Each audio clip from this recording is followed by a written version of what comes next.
بسم الله الرحمن الرحيم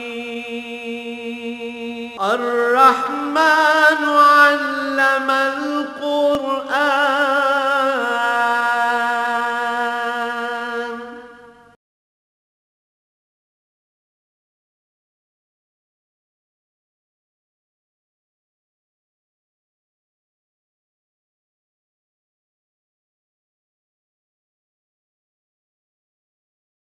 الحمد للہ رب العالمین والصلاة والسلام علی حبیبہ محمد وآلہ وصحبہ اجمعین۔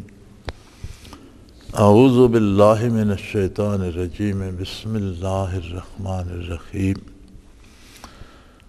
اذ یقول المنافقون والذین فی قلوبہم مرض غر ہؤلاء دینہم وَمَن يَتَوَكَّلْ عَلَى اللَّهِ فَإِنَّ اللَّهَ عَزِيزٌ حَكِيمٌ۔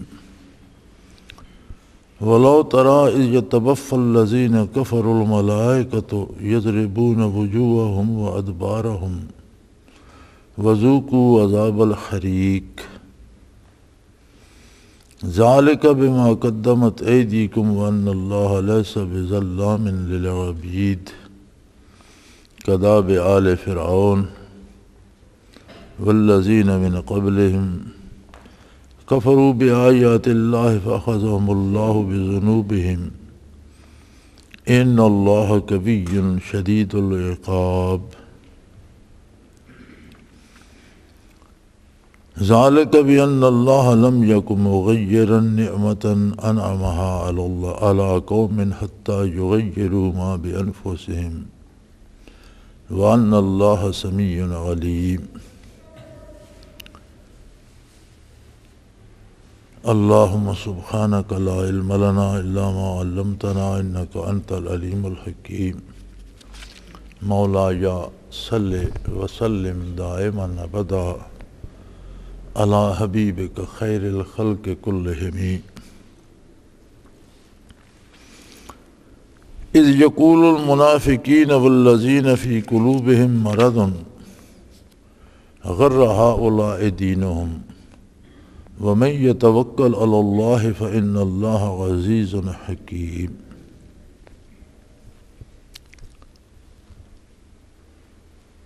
غزوہ بدر ہی کے بارے ارشاد ہو رہا ہے کہ جب جنگ کا سماں بنا تو منافقین اور وہ لوگ جن کے دلوں میں مرض تھا، جن کے قلوب بیمار تھے،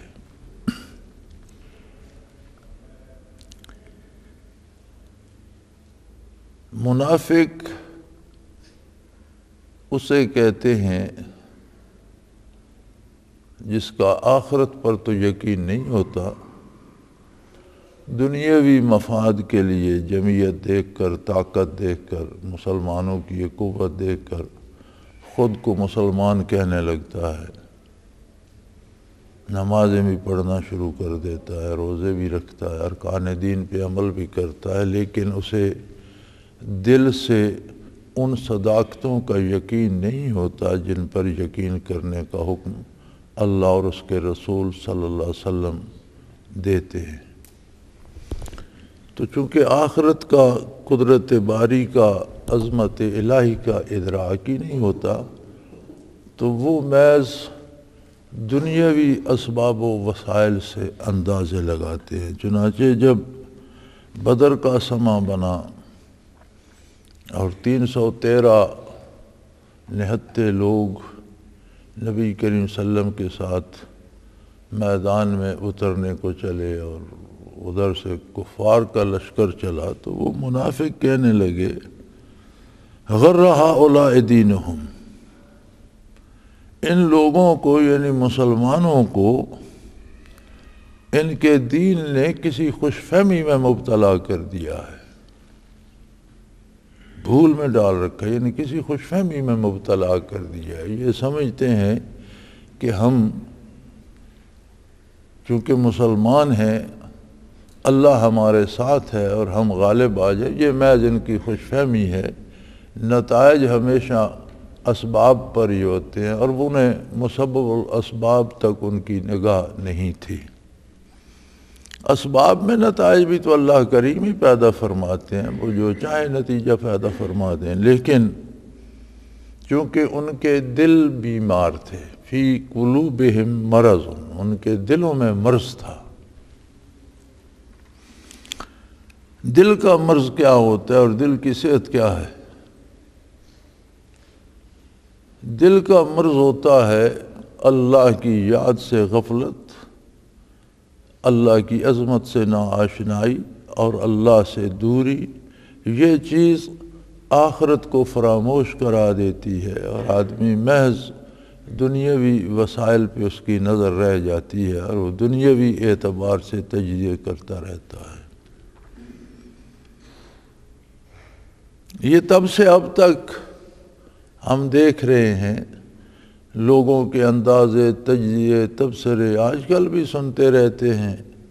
اسی طرح کے تبصرے آتے ہیں، فلاں کے ساتھ تو کوئی بندہ نہیں، فلاں کے ساتھ بہت زیادہ لوگ ہیں، فلاں یہ کر دے گا، فلاں وہ کر دے گا۔ یہ سوچنے کی زحمت گوارا نہیں کرتے کہ اس کائنات کا ایک مالک بھی ہے اور وہ ہر چیز پہ قادر بھی ہے، اپنے بندوں کے حال سے واقف بھی ہے۔ وہ کیا کرے گا، ان کی منشا کیا ہے، یا کم از کم ہم اس سے دعا ہی کریں کہ اللہ بندوں کی خطائیں معاف فرما اور ہمیں بہتری کی طرف لے کے جا، یا کم از کم خود کو، اپنے آپ کو تو بہتری کی طرف لے کے جائیں۔ تو یہ دل کا مرض ہوتا ہے، اور دل کی صحت یہ ہوتی ہے کہ اس میں اللہ کی ذات کے ساتھ ایمان آ جائے، یقین آ جائے۔ اللہ کی عظمت پہ یقین کرنے کے لیے ہمارے پاس دلیل کیا ہے؟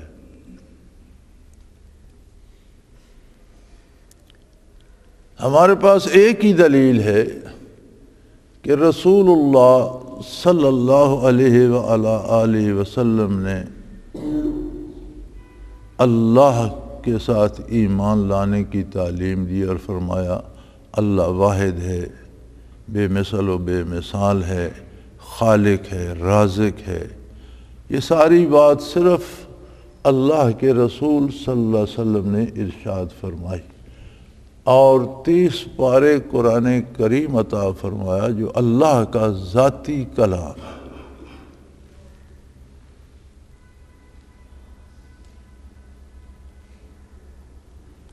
پھر اس قرآن نے ایک نسخہ جا بجا ذکر فرمایا ہے۔ انسانی عقل اللہ کو نہیں سمجھ سکتی، انسانی نگاہ اللہ کو اس دنیا میں نہیں دیکھ سکتی، انسانی محسوسات اسے محسوس نہیں کر سکتے، اس کی کوئی مثال نہیں دی جا سکتی، تو پھر اس کی ذات پر یقین کیسے آئے؟ یہ نسخہ قرآن کریم نے بڑی تفصیل سے جگہ جگہ ارشاد فرمایا ہے کہ اس کا علاج ہے اللہ کا ذکر۔ وَاذْكُرُوا اللَّهَ ذِكْرًا كَثِيرًا وَسَبِّحُوهُ بُكْرَةً وَأَصِيلًا۔ شب و روز، رات دن، صبح و شام اس کی پاکی بیان کرتے رہو اور کثرت سے اس کا ذکر کرو۔ جو قلوب ذاکر ہو جاتے ہیں انہیں دولت یقین بھی نصیب ہو جاتی ہے، اور یہی ایمان ہے۔ اور جو دل غافل رہتے ہیں ان کا کوئی بھروسہ نہیں ہوتا کہ کسی وقت کون سا مرض انہیں آ لے۔ دل کی صحت ہے اللہ کی یاد کا اس میں ہونا، اور دل کی بیماری ہے اللہ کی یاد کو بھول جانا، اللہ کی یاد سے غافل ہونا۔ اب چونکہ ان کے دل بیمار تھے، اللہ کی یاد، اللہ کا نام، اللہ کی عظمت تو دلوں میں تھی نہیں، اور ظاہری اسباب یہ تھے کہ کفار کا بڑا تجربہ کار نوجوانوں پہ مشتمل لشکر اور پرانے اور سنجیدہ سرداروں پہ مشتمل لشکر تھا، اچھی طرح مسلح تھا، اس کے ساتھ خوراک بھی وافر تھی، سواریاں بھی تھیں، سارے وسائل تھے۔ مسلمانوں کے پاس خوراک کی بھی کمی تھی، اسلحہ بھی کم تھا، سواریاں بھی نہ ہونے کے برابر تھیں، تعداد بھی ان سے 1/3 تھی۔ تو جو بیمار کو دل تھے، جن کے دلوں میں مرض تھا، وہ کہنے لگے غر ہؤلاء دینہم، ان کو ان کے دین نے کسی خوش فہمی میں مبتلا کر دیا ہے۔ یہ سمجھتے ہیں کہ ہم ان تھوڑے وسائل اور تھوڑی تعداد سے اتنے بڑے لشکر پر غلبہ پا لیں گے، حالانکہ یہ تو لمحوں کی بات ہے، تھوڑی دیر میں وہ ان کی تکہ بوٹی کر دیں گے اور یہ تباہ و برباد ہو جائیں گے، ان کا نشان بھی نہیں رہے گا۔ لیکن چونکہ ان کے دل بیمار تھے، وہ یہ نہیں جانتے تھے وَمَن يَتَوَكَّلْ عَلَى اللَّهِ فَإِنَّ اللَّهَ عَزِيزٌ حَكِيمٌ، کہ جو اللہ پہ بھروسہ کر لیتا ہے تو پھر یقیناً اللہ غالب بھی ہے اور حکمت و دانائی والا بھی ہے۔ اس کے ہر کام میں کوئی حکمت ہوتی ہے، اس کے کرنے کا کوئی طریقہ، کوئی سلیقہ ہوتا ہے۔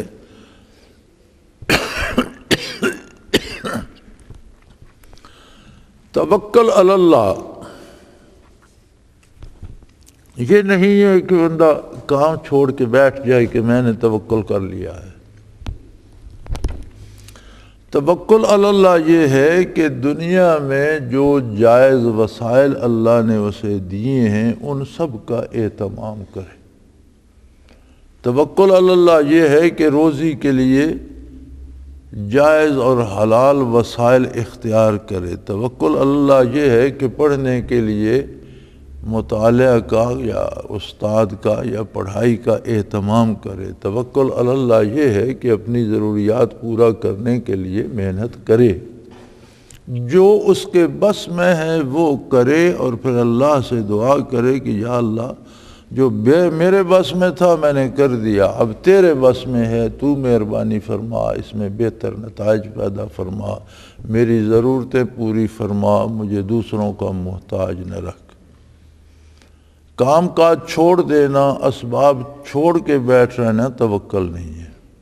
دوسری بات یہ ہے، توکل ہوتی ہے اطاعت الہی کے کاموں میں، یعنی اللہ پر بھروسہ نیکی کے کاموں میں ہوتا ہے۔ گناہ کے کاموں میں کوئی توکل کیا کرے گا؟ اللہ کی نافرمانی کرے گا اور پھر کہے گا میں توکل کر رہا ہوں، اللہ پہ بھروسہ کر رہا ہوں۔ کام شیطان کا کر رہا ہے، نام اللہ کا استعمال کر رہا ہے، تو یہ توکل نہیں ہوتا۔ جیسے نبی کریم صلی اللہ علیہ وآلہ وسلم کے پاس اگرچہ افرادی قوت کم تھی، ہتھیار کم تھے، راشن کم تھا، لیکن حضور صلی اللہ علیہ وسلم نے باقاعدہ صف بندی کرائی اور کلب میمنہ میسرہ لشکر کا بنایا، صفیں بنوائیں، تیر اندازوں کو ان کی جگہ پہ کھڑا کیا، تلوار بازوں کو ان کی جگہ پہ کھڑا کیا، اور میدان اپنی مرضی کا منتخب فرمایا، پانی کے چشمے پر قبضہ کیا، اور لشکر کو تیار کرنے کے بعد عریش بدر ایک سرکنڈوں سے جھونپڑی سی بنا دی گئی تھی حضور اکرم صلی اللہ علیہ وسلم کے لیے، جہاں سے پورا میدان کارزار سامنے تھا، تو وہاں سے لشکر کو حضور کمانڈ فرما رہے تھے۔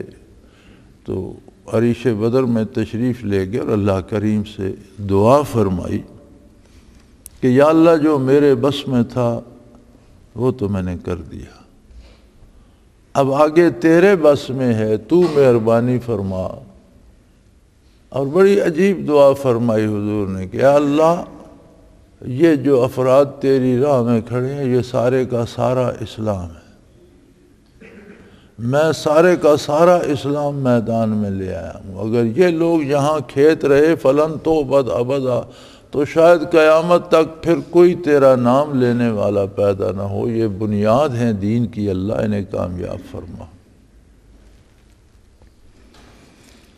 تو اللہ نے فرمایا پھر جو اللہ پہ بھروسہ کر لیتا ہے تو یقینی طور پر جان لو، اس میں کوئی شبہ نہیں کہ اللہ غالب ہے اور وہ حکمت والا ہے، اس کے کام اس کی حکمت کے مطابق، وہ چاہتا، وہ قادر تھا، وہ چاہتا تو لڑائی کے بغیر ہی کفار کا سارا لشکر خاک ہو جاتا، سب کی نگاہ بند ہو جاتی، اندھے ہو جاتے، سب کے ہاتھ پاؤں شل ہو جاتے، کچھ نہ کر سکتے، لیکن اس کے کام کرنے کے اپنے طریقے ہیں جو سب سے زیادہ صحیح ہیں، اس کی حکمت تھی، مقابلہ ہوا، 14 مسلمانوں کو شہادت نصیب ہوئی، یہ بھی اس کا انعام تھا ان پر، انہیں وہ شہادت سے سرفراز فرمانا چاہتا تھا، انہیں شہادت نصیب ہوئی، 70 چوٹی کے کافر قتل ہوئے، 70 قید ہوئے، اور بہت بری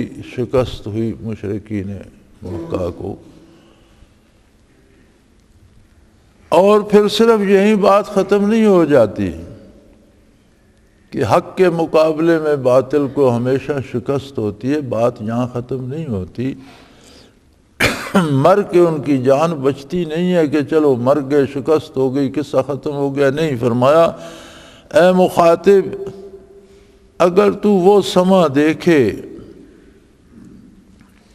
جب کافر کی روح فرشتے قبض کرتے ہیں، وَلَوْ تَرَىٰ إِذْ يَتَوَفَّى الَّذِينَ كَفَرُوا الْمَلَائِكَةُ يَضْرِبُونَ وُجُوهَهُمْ وَأَدْبَارَهُمْ، اے مخاطب اگر اس وقت کو دیکھے جب فرشتے کافروں کی جان قبض کرتے ہیں تو ان کے منہوں پر مارتے ہیں، ان کی پشتوں پر مارتے ہیں، یعنی صرف روح قبض نہیں کرتے بلکہ بڑا زد و کوب کرتے ہیں، مارتے ہیں، انہیں سزا دیتے ہیں، اور بہت تکلیف اور ایذا سے ان کی روح قبض ہوتی ہے، اور ساتھ یہ خبر بھی سناتے جاتے ہیں کہ یہی مار نہیں ہے، یہ تو ابتدا ہے، ذوقوا عذاب الحریق، یہاں سے تو ہم روح تمہیں مار پیٹ کر نکال کر قبض کر کے لے جائیں گے، آگے تمہیں آگ کا مزہ چکھنا ہے، برزخ میں جاؤ گے تو آگ میں جلو گے، پھر میدان حشر کے بعد جہنم کے سپرد کر دیے جاؤ گے، یہ تو ابتدا ہے، آگے آگے کیا ہوتا ہے یہ بھی دیکھتے جاؤ۔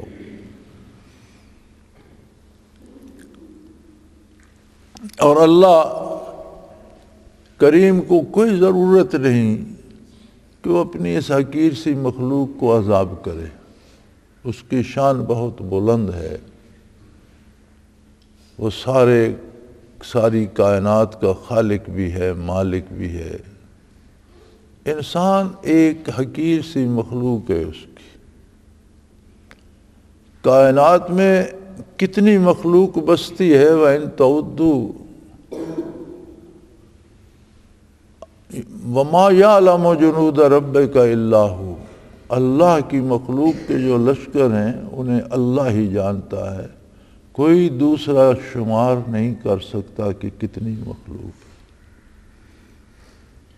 انسان اگر اپنا شمار کرنا چاہے تو وہ اپنے لیے کچھ نہیں گن سکتا کہ کس اتنی مخلوق پہ اتنا ایک کیا مقام ہے اس کا۔ تو اللہ کو کیا ضرورت ہے کہ ایک حقیر مخلوق کو عذاب کرے؟ فرمایا اللہ کریم ذالک بما قدمت ایدیکم، یہ جو عذاب ہو رہا ہے، موت سے عذاب شروع ہو گیا، زندگی تمہاری تکلیفوں میں گزری، پھر موت بڑے دکھ سے آئی، مار پڑ رہی ہے اور تمہاری روح کو گھسیٹا جا رہا ہے، پھر تمہیں برزخ کی آگ کے سپرد کیا جائے گا، پھر حشر کے بعد جہنم کی آگ میں، آخرت ہمیشہ ہمیشہ کی آگ میں چلے جاؤ گے۔ تو یہ سب کچھ اپنے لیے تم نے کیا ہے، ذالک بما قدمت ایدیکم، یہ تم نے اپنے ہاتھوں سے اپنے لیے ایندھن جمع کیا ہے، تم نے خود اپنے لیے یہ دوزخ بھڑکایا ہے، تم نے خود، تمہارے کردار نے تمہارے لیے یہ جہنم کا سامان کیا ہے، ذالک بما قدمت ایدیکم، یہ ساری تکلیف، یہ سارا دکھ، یہ جہنم میں جانا، یہ اس لیے ہے کہ تم نے اپنے ہاتھوں سے اپنے لیے یہی کچھ آگے بھیجا ہے۔ وَأَنَّ اللَّهَ لَيْسَ بِظَلَّامٍ لِلْعَبِيدِ، بندہ ایک حقیر سی مخلوق ہے، اللہ کی شان کے خلاف ہے کہ وہ اس پر ظلم کرے، زیادتی کرے، زبردستی اسے عذاب کرے۔ اللہ کریم کی تو شان کے خلاف ہے۔ اس بندے کی حیثیت کیا ہے کہ اللہ اسے کوئی حیثیت دے؟ ایک حقیر سی مخلوق ہے،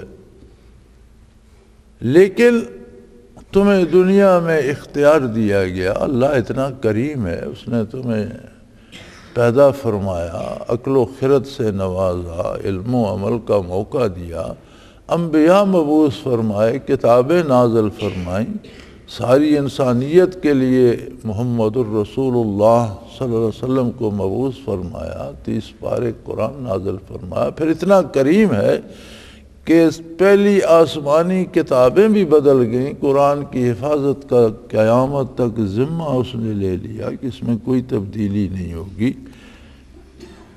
اگر تم نے نہ اس کے پیغمبر کی عظمت کو سمجھا، نہ اس کی کتاب کی اہمیت کو جانا، نہ حضور اکرم صلی اللہ علیہ وسلم کا اتباع کیا، نہ کتاب کی پرواہ کی، تو تم نے اپنے ساتھ خود ظلم کیا، خود زیادتی کی، اپنے آپ کو تباہ کرنے کے ذمہ دار تم خود ہو۔ اللہ کریم کو یہ زیب نہیں دیتا کہ وہ ایک حقیر سی مخلوق سے بدلہ لے۔ ہاں، اس کا ایک نظام ہے، ہر فعل کا ایک نتیجہ ہوتا ہے، اور اس نے بتا دیا کہ کون کون سے اچھے اور پسندیدہ افعال ہیں وہ کرو، ان پر اچھے نتائج نصیب ہوں گے، اور کون کون سے افعال جرائم میں ہیں، برائی ہیں، نافرمانی ہیں، ان پر برے نتائج برآمد ہو گئے۔ اب یہ تمہارے پاس موقع تھا، گنتی کے دن تھے، تم انہیں سنبھال کر خرچ کرتے۔ کداب آل فرعون والذین من قبلہم، جیسے فرعون کی قوم یا ان سے پہلے بے شمار قومیں گزریں، ان کو موقع ملا، ان کو فرصت ملی، پھر ان کے پاس انبیاء مبعوث ہوئے، انہوں نے انبیاء کا بھی انکار کر دیا، عظمت الہی کا بھی انکار کر دیا، خواہش نفس کی پیروی کی، ہوا و ہوس میں گرفتار ہو گئے، انہیں بادشاہتیں مل گئیں، دولت مل گئی، اقتدار مل گیا، اسی کے نشے میں چور ہو گئے۔ کفروا بآیات اللہ، اور اللہ کے احکام کا انکار کیا، اللہ کی آیات کا، اللہ کی نشانیوں کا انکار کیا، اللہ کی اطاعت نہیں کی، اللہ کے نبی کی اطاعت نہیں کی۔ اس کا نتیجہ کیا ہوا؟ فَأَخَذَهُمُ اللَّهُ بِذُنُوبِهِمْ، ان کے جرائم کی وجہ سے، ان کے گناہوں کی وجہ سے اللہ کریم نے ان کو پکڑ لیا، وہ گرفت میں آ گئے۔ اور یہ یاد رکھو، ان اللہ قوی شدید العقاب، یہ جان رکھو کہ یقیناً اللہ زبردست ہے، کوئی ان کے مقابلے میں نہیں ٹھہر سکتا، اور سخت عذاب دینے والے ہیں۔ جتنی اس کی عظمت، جتنا اس کا کرم ہے، جتنی اس کی عطا ہے، اسی معیار کی اس کے عذاب بھی ہیں۔ جو کوئی اپنے لیے اپنے ہاتھوں عذاب الہی کا اہتمام کرتا ہے، پھر اسے کسی پر شکوہ کرنے کی کیا ضرورت ہے؟ ہمارے ہاں بھی آج کل بھی بہت بات ہو رہی ہے تبدیلی کی، اور ہم شاید حکمرانوں کی تبدیلی یا افراد کی تبدیلی کو تبدیلی سمجھ رہے ہیں۔ افراد کوئی بھی ہوں، حکمران کوئی بھی ہوں، اس سے فرق نہیں پڑتا، فرق پڑتا ہے کردار کی تبدیلی سے۔ جو لوگ آج حکمران ہیں، اللہ انہیں توبہ کی توفیق دے دے اور وہ نیکی کا راستہ اختیار کر لیں تو وہ بھی اللہ کے بندے ہیں، یہ بھی ممکن ہے، پھر بھی حالت بدل سکتی ہے۔ یہ ضروری نہیں کہ حکمران ہی بدلے جائیں، بدلنا کردار کو ہوتا ہے، تبدیلی کردار کے بدلنے کو کہتے ہیں۔ ارشاد فرمایا ذالک بان اللہ لم یک مغیرا نعمۃ انعمها علی قوم حتی یغیروا ما بانفسہم، اللہ لوگوں کو جو نعمتیں عطا فرماتا ہے وہ بدلتا نہیں، جب تک لوگ اپنے آپ کو بدل نہیں لیتے. جب لوگوں کا کردار بدلتا ہے تو اس کے نتائج بھی بدل جاتے. اللہ کریم ہر بندے کو آزاد پیدا فرماتا ہے، ہر بندے کو عقل و شعور عطا فرماتا ہے، ہر بندے کو حیات عطا فرماتا ہے، ہر بندے کو مواقع عطا فرماتا ہے. اگر وہ بھلائی کا راستہ اختیار کرتا ہے تو نتائج اچھے نصیب ہوتے ہیں اس کو. اگر وہ برائی کا راستہ اختیار کرتا ہے تو عجیب بات ہے کہ جو شخص خود ظلم کرتا ہے، ظلم کہتے ہیں وضع الشیء فی غیر محلہ، کسی چیز کو ایسے مقام پہ رکھنا جو اس کا مقام نہیں ہے، یہ ظلم ہوتا ہے. کوئی کام بھی جو غلط طریقے سے کیا جائے، جو اس کے کرنے کا طریقہ نہیں ہے، وہ ظلم ہوگا.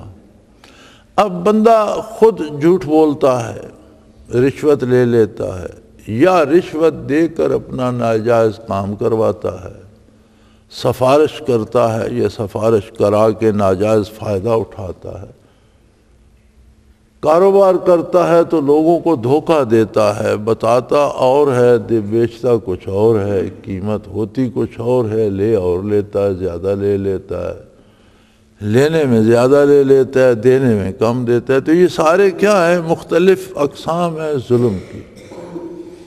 اب جو بندہ خود تو ظلم کرتا ہے اور وہ چاہتا ہے کہ اس کے ساتھ انصاف کیا جائے، یہ کیسے ممکن ہے؟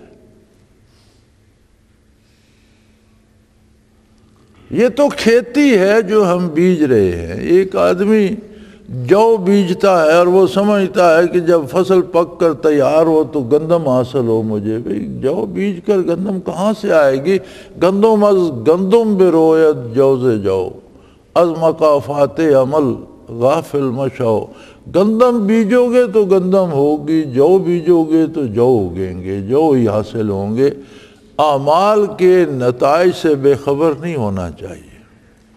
اگر واقعی ہم تبدیلی کے خواہش مند ہیں، تبدیلی کے طلبگار ہیں، تبدیلی سے مراد ہوتی ہے مثبت تبدیلی، حالات اچھے ہو جائیں، مہنگائی کم ہو جائے، بے روزگاری کم ہو جائے، چور بازاری کم ہو جائے، چوری ڈاکہ کم ہو جائے، قتل و غارت گری سے نجات ملے، لوگ پرامن رہ سکیں، لوگوں کو انصاف ملے، تعلیم عام ہو جائے، ہر بچہ تعلیم حاصل کر سکے، لوگوں کو حلال اور جائز روزی نصیب ہو.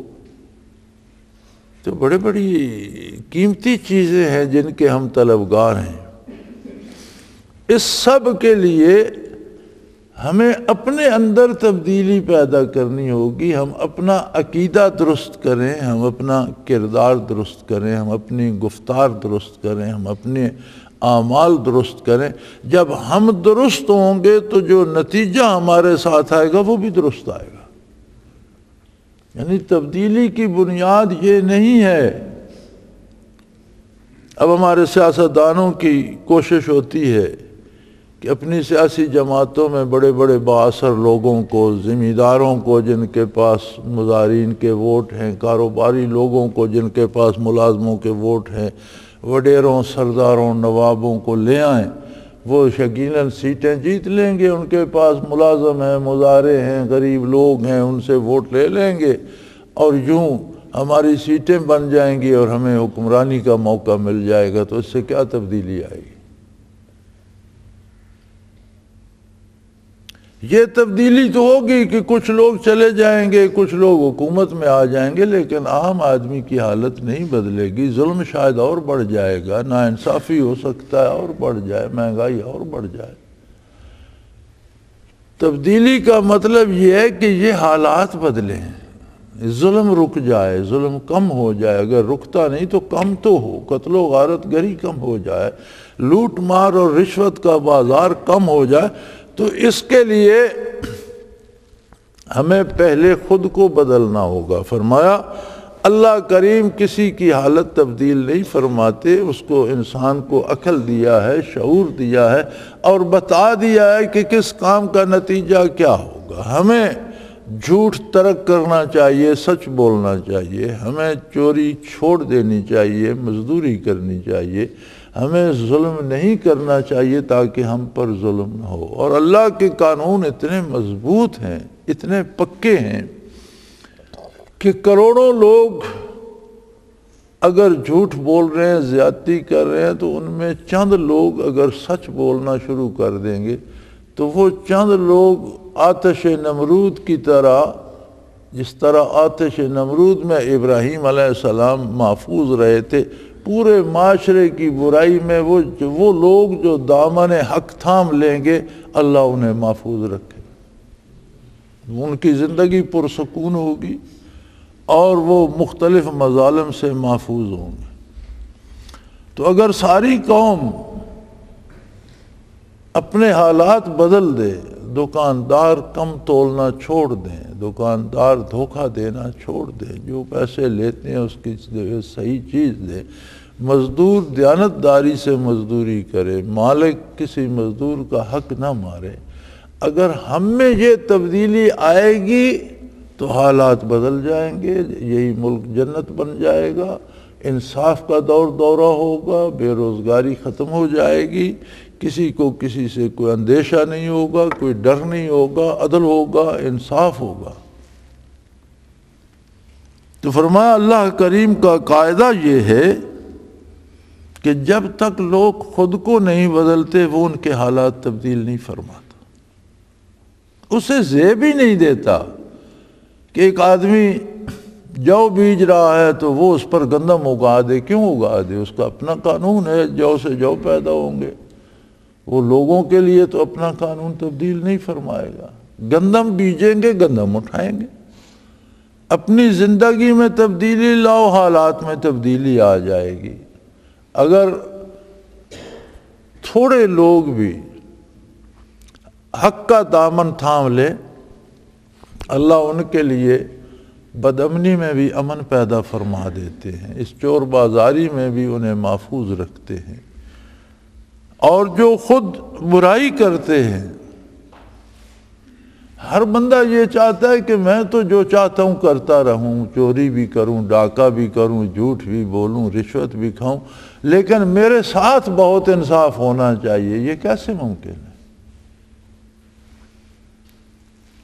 تو فرمایا بِأَنَّ اللَّهَ لَمْ يَكُ مُغَيِّرًا نِعْمَةً أَنْعَمَهَا عَلَىٰ قَوْمٍ حَتَّىٰ يُغَيِّرُوا مَا بِأَنفُسِهِمْ۔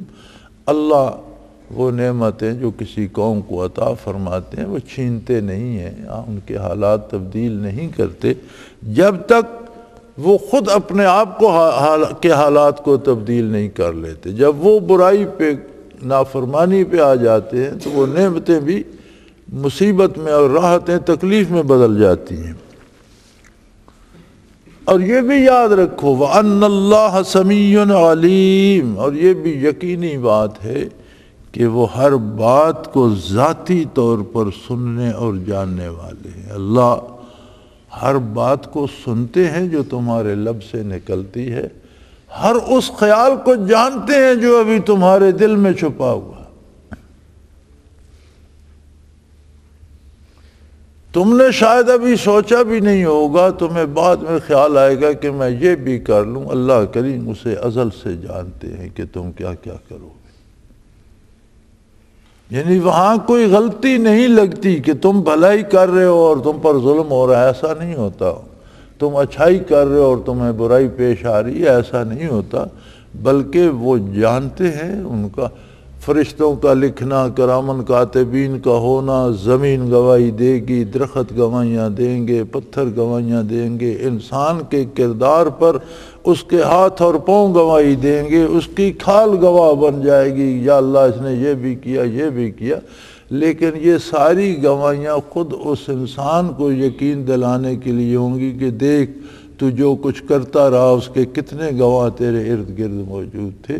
اللہ کے علم میں اضافے کے لیے نہیں ہوں گی، وہ تو جانتا ہے، اس کا علم قدیم ہے، وہ ازل سے جانتا ہے کون کیا سوچے گا، کون کیا کرے گا۔ تو جب وہ جانتا ہے تو تم برائی کر کے نیکی کیسے پاؤ گے؟ تم دھوکہ نہیں دے سکتے اللہ کو، تم اس کے نظام کو دھوکہ نہیں دے سکتے، تم اس کی قدرت کاملہ کو دھوکہ نہیں دے سکتے۔ لہٰذا اگر تبدیلی چاہتے ہو تو خود کو بدلو، اگر کوئی شخص ملک میں مثبت تبدیلی چاہتا ہے، خاندان میں مثبت تبدیلی چاہتا ہے، تو دونوں طرح سب سے پہلے اسے اپنے آپ کے اندر مثبت تبدیلی پیدا کرنی ہوگی۔ خود بدلے گا، ماحول بدلے گا تو ہو سکتا ہے رفتہ رفتہ سارا ملک بدل جائے۔ ایک ایک کر کے تبدیل ہوتے جاؤ گے تو مثبت تبدیلی آ جائے گی۔ کداب آل فرعون والذین من قبلہم کذبوا بآیات ربہم فأہلکناہم بذنوبہم وأغرقنا آل فرعون وکل کانوا ظالمین۔ تمہارے سامنے آل فرعون کی مثال بھی موجود ہے، اور اس سے پہلے جو قومیں تھیں ان کی مثال بھی۔ بڑے بڑے لوگ، بڑے بڑے حکمران، بڑے بڑے شہنشاہ، بڑے بڑے طاقتور امراء، جرنیل دنیا میں آئے۔ جس کسی نے بھی اللہ کی نافرمانی کا راستہ اپنایا عذاب الہی کا شکار ہو۔ فرعونہ مصر نے کئی صدیوں تک مصر پر حکومت کی، بہت بڑی طاقت تھی، بہت مالدار سلطنت تھی، لیکن ظلم کرتے تھے، اللہ کے نافرمان تھے، مشرک تھے، کافر تھے۔ کذبوا بآیات ربہم، اللہ کے احکام کی پرواہ نہیں کی انہوں نے، اللہ کے احکام کا انکار کیا، تکذیب کی، جھٹلا دیا کہ یہ غلط ہیں، جو ہم کہتے ہیں یہ صحیح ہے۔ فَأَهْلَكْنَاهُمْ بِذُنُوبِهِمْ، ان کے گناہوں کی وجہ سے ہم نے انہیں برباد کر دیا، تباہ کر دیے گئے۔ قوموں کی قومیں سیلاب میں غرق ہو گئیں، زمین پھٹ گئی، اس میں سما گئیں، آسمانوں سے پتھر برسے، آسمانوں سے آگے برسی قوموں پر، بادل امڑ امڑ کر آئے اور لوگ بڑے خوش ہوئے کہ اب بڑی بارش، جب وہ برسے تو ان میں سے آگ برسی پانی کی بجائے۔ تباہ و برباد کر دیے گئے، لیکن ان کے جرائم کی وجہ سے، بذنوبہم، ان کی تباہی کا سبب ان کا اپنا کردار تھا، ان کے اپنے گناہ تھے۔ قرآن کریم یاد دلاتا ہے کہ اے انسان، تو اس دنیا میں تو ہی نہیں آیا، تجھ سے پہلے بے شمار لوگ آئے، قومیں آئیں، حکمران آئے، بادشاہ آئے، جرنیل آئے، امراء آئے، وزراء آئے، امیر آئے، بڑے بڑے دولت مند آئے، بڑے بڑے زمیندار آئے، بڑے بڑے خان اور نواب آئے۔ ذرا ان کا انجام تو دیکھ کیا ہوا، کیوں ہوا؟ جس نے اللہ کے احکام کی نافرمانی کی، اللہ کی آیات کو جھٹلایا، بالآخر وہ تباہی سے دوچار ہو گیا، اور ایسا تباہ ہوا کہ اس کا نشان بھی ناپید ہو گیا۔ اور جتنے لوگ تباہ ہوئے، فرمایا وَكُلٌّ كَانُوا ظَالِمِينَ، سب ظالم تھے، سب غلط کار تھے، سب غلط کام کرنے والے۔ غلط عقیدہ ظلم ہے، غلط بات کرنا ظلم ہے، غلط کام کرنا ظلم ہے۔ ہر برائی چھوٹی یا بڑی ظلم کے زمرے میں آ جاتی ہے۔ ظلم ہے وہ چھوٹا ہے یا بڑا ہے، ظلم پھر ظلم ہوتا ہے، بالآخر تباہ ہو گئے۔ علماء حق فرماتے ہیں جہاں گناہ صغیرہ و کبیرہ کی بات ہوتی ہے تو کچھ گناہ گنواتے ہیں، یہ کبائر میں آتے ہیں، باقی جو ہیں وہ چھوٹے گناہ ہیں، کبائر بڑے گناہ ہیں۔ لیکن جب اس سے حاصل کلام ذکر فرماتے ہیں تو فرماتے ہیں کہ گناہ چھوٹا ہو یا بڑا، گناہ گناہ ہوتا ہے، جرم جرم ہے۔ اور چھوٹا جرم بھی اگر آدمی مسلسل کرتا رہے تو اس کی مثال ایسی ہے جیسے کشتی میں وہ کنکریاں لاد رہا ہے، چھوٹی چھوٹی کنکریاں مسلسل کشتی میں لادتا رہے تو ان کنکریوں کا بھی بوجھ ایک دن کسی چٹان کے برابر ہو جاتا ہے اور وہ کشتی غرق ہو جاتی ہے۔ تو اس پہ نہیں رہنا چاہیے کہ یہ تو چھوٹا گناہ ہے، گناہ گناہ ہے، چھوٹا بھی گناہ ہے۔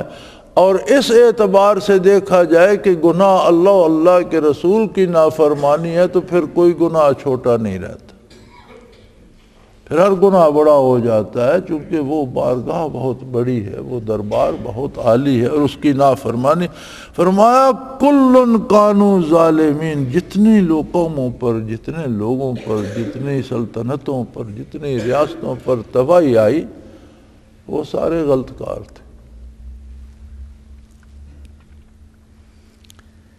قرآن کریم کا موضوع تاریخ نہیں ہے،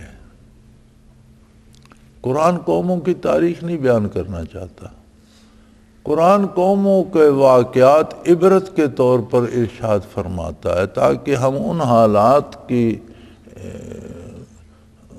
مقابلے میں اپنے آپ کو دیکھیں کہ کہیں ہم بھی گناہ تو نہیں کر رہے۔ آپ دیکھ لیں، ہمارے سامنے پاکستان بنا الحمدللہ، پھر اس میں مختلف تبدیلیاں آئیں، جنگیں بھی ہوئیں ہندوستان کے ساتھ، دیکھا ہم نے وہ زمانہ بھی۔ اسی ملک میں کوئی رشوت کا تصور نہیں ہوتا تھا، عدالتوں کا احترام ہوتا تھا، سکولوں میں تعلیم دی جاتی تھی، لوگ رات دن سفر کرتے تھے، کوئی خطرہ نہیں ہوتا تھا۔ رفتہ رفتہ لوگوں نے کہا کہ ہم نئی تہذیب میں ڈھل رہے ہیں، نئی روشنیوں سے نام دیا گیا، نئی روشنی آ رہی ہے۔ نئی روشنی کیا تھی؟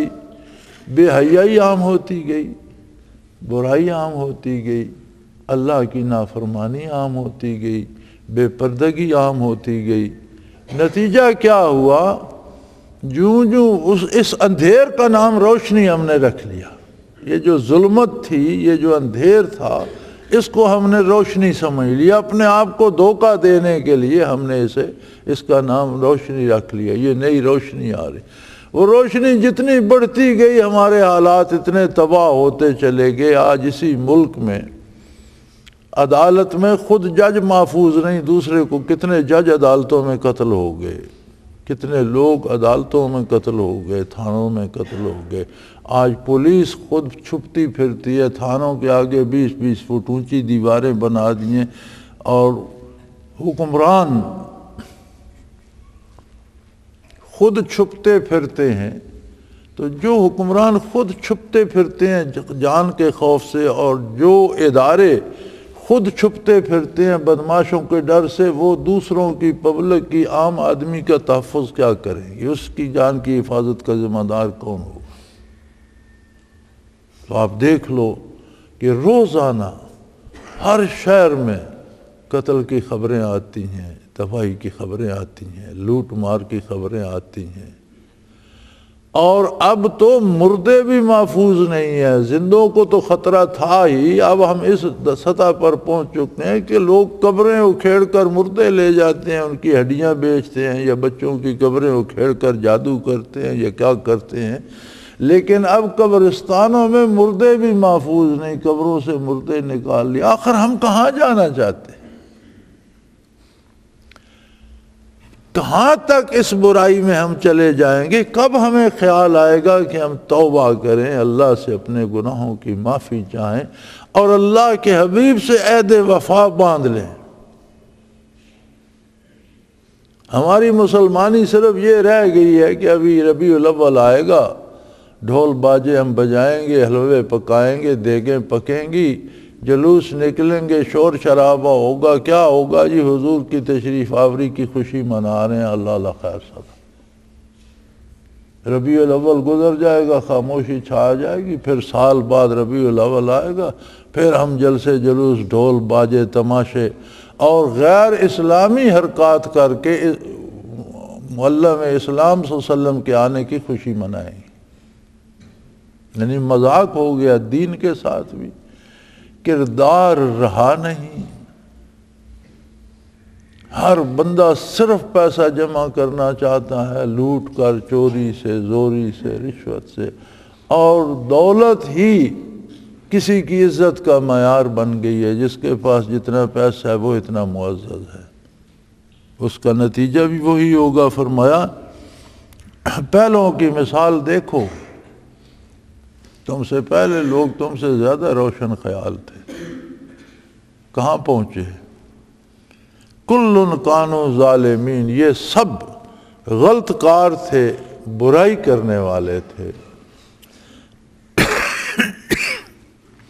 اس لیے تباہ کر دیے گئے۔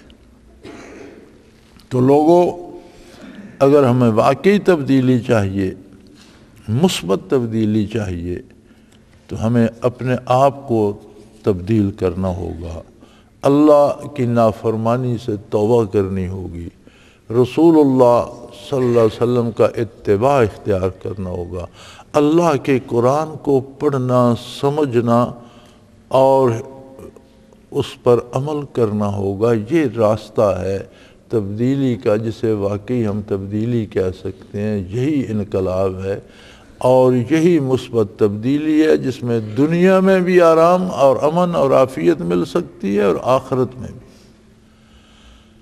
اللہ ہمیں معاف کرے، خدا نخواستہ اگر ہم اسی طرح برائی پر کمر بستہ رہے